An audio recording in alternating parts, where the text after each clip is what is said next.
In the last video, we have established the truth that God is in power no matter the circumstances. However, this truth often leads to one particular problem.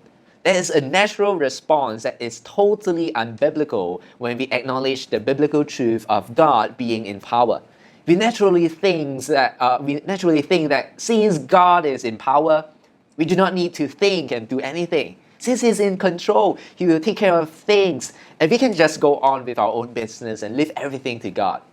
This response comes very naturally, and for some it sounds logical, but it is totally unbiblical. I say this because the Bible showed us biblical way over and over again. There's one biblical way. What is it? Look at Isaiah. When Isaiah saw that God was sitting on the throne, he was afraid because he was a man of unclean lips, living among people of unclean lips. And after his iniquity is taken away and his sin forgiven, he embraced his role of a prophet, becoming a mouthpiece of God, even though he was told that his audience would not be responsive. He uttered the famous line, "Here I am, send me." Moses is possibly the most reluctant one among the many called individuals in the Bible. He knew that God was in power, but like many of us, he was not convinced of embracing his role until he argued and bargained with God. But still, he was found one of the most godly and faithful men in the Bible. When Mary declared that she was a maidservant of God, acknowledging the lordship of God, she embraced her role to be the mother of Jesus. We can only imagine how that tremendously changed her life. When Paul recounted his encounter with the Lord on the way to Damascus, he said that he did not prove disobedient to the heavenly vision. He embraced his role given by God, even in the face of death. Jesus, at the age of 12, knowing the Father, he embraced his role and mission, even until death, having the matters of the Father in his mind all the time. We can continue on with many other prophets, one by one, the apostles, the judges, the early Christians. All we can see in the Bible on responding to God's sovereignty and power is to embrace our roles. And that is what we should do. Therefore, to acknowledge that God is in power is to embrace our God-given roles. You could say that the whole Bible is really about this. But in this series, we will focus on our political roles, which have a lot to do with how should we exercise our power. And I want to highlight our power in relation to three parties. First of all, our power before God. 1 Timothy chapter 2, verses 1 and 2 reads this. First of all, then, I urge that entreaties and prayers, petitions and thanksgiving be made on behalf of all men, for kings and all who are in authority, so that we may lead a tranquil and quiet life in all godliness and dignity. You see, this passage teaches that we should pray for those in power politically, or at this point in Sabah, also for those who will be in power. Most of the time, we think that that is just another passage that tells us to pray more. Yeah, it's telling me to pray some more again. But if you truly understand prayer, you will know that there's more to this teaching. What it really says is this: politics rightly belong to the sphere of God, because no single human can do much in politics. The early Christians would have a deeper appreciation of this truth because they had little choice. They couldn't decide who will be in power and how should those in power behave. So they could only go to God for anything related to politics. We may feel that we are at a much better place than them, but let me remind you that even in our time, you need quite a big number to be able to achieve just the tiniest political goal. Anything significant will involve uncountable number of people and resources. By nature, it is a lot like, really a lot like the early Christians. Sometimes we read the news and we just feel helpless and hopeless. What can I do? I'm not a politician. I don't even know politics. I don't know the so-called who is good and who is not good. What can I achieve? So much jokes and scandals from the cabinet, parliament, judiciary, law enforcement, election. And even after the election, representatives can still change side. What can we really do facing all this? The Bible teaches us that we can pray.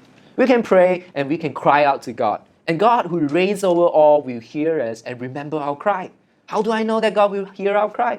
Because God heard the Israelites cry. When they were mistreated in Egypt, God did the same thing during the days of the judges. Over and over again, God heard their cry, and he heard them crying out to him and delivered them. God would even bring judgment to his very own chosen people, Israel, when they mistreated their own people, because God heard the cries of those who were oppressed, exploited, and manipulated.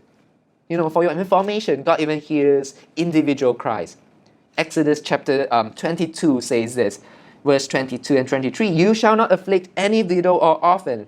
If you afflict him at all, and if he does cry out to me, I will surely hear his cry." And Deuteronomy chapter 24, verses 14 and 15, "You shall not oppress a hired servant who is poor and needy, whether he is one of your countrymen or one of your aliens who is in your land, in your towns. You shall give him his wages on his day before the sun sets, for he is poor and sets his heart on it, so that he will not cry against you to the Lord, and it become sin in you." Can you see that God hears the cries of those who are mistreated and those who are in a tragic state? God does that both on the individual level all the way to the national level. We can cry out to God and know that He hears our cries. So use your power before God. Pray for the politics of your state, but not to achieve your goals like, God, let so-and-so win the election. Oh, God, let so-and-so lose the election. No, we pray not because things will go our way if we do. We pray because we know and acknowledge that if there's anyone who can do anything significant, that is definitely our God. This should show in our prayer life, not just during special prayer meetings before elections. Now, secondly, our power and right in the state. We live in a country where the people choose their own representatives. Sometimes we have to choose between a rock and a hard place, both equally unpleasant. But essentially, we have the power to choose. So choose wisely. Do some studies, for it is worth the time. Exercise our power and right to cast vote, to voice out on issues. In the book of Esther, Mordecai said to Esther, he said, "And who knows whether you have not attained your royalty for such a time as this?" This is an idea we need to know and appreciate. We are given power and resources for critical times and important matters such as casting vote during elections. Yes, we are given power for such a time like this. So exercise that power because God is in power. This is part of the 5 talents or 2 or 1 that God has given to us that we must manage faithfully. Don't bury it and disregard it, for God will surely hold all of us accountable. And finally, we all have the power to leave a legacy. This is in relation to the future generations. Have you ever thought about it, that whatever we have or are experiencing today, good or bad, they are all the legacy left behind by those who went before us. Some of our ancestors decided to move here. Our ancestors built the nation and society the way it is, and we are seeing the very results now. Or we also know that what they have failed to do or what they have neglected, that we are also living in those consequences of their failure to do the right thing.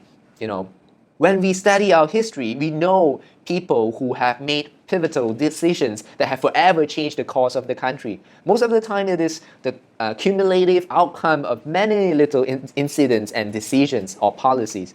And now we all have this power to decide not only for ourselves, but also for our children and generations to come, what kind of country and society they will live in. Do we want to live them a corrupted and lawless nation where oppression, exploitation, and manipulation happen at the very core of the country's administration? That all these become a common culture, that racism and discrimination happen everywhere?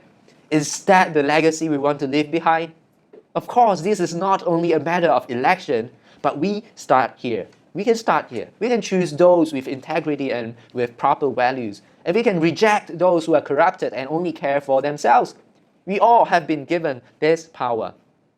So would you exercise your power before God? Will you make it a point to cry out to God as He is in power? You know what? He hears our cries. Would you exercise your power in this state given by God?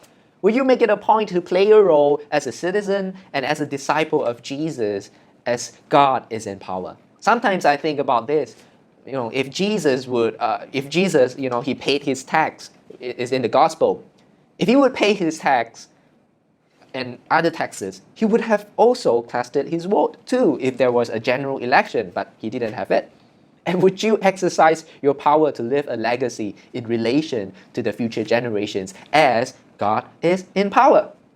You would if you acknowledge that God is in power, just as Jesus did. So may God help us all to be Christ-like in this season and beyond, that we will focus on our callings and roles given by God.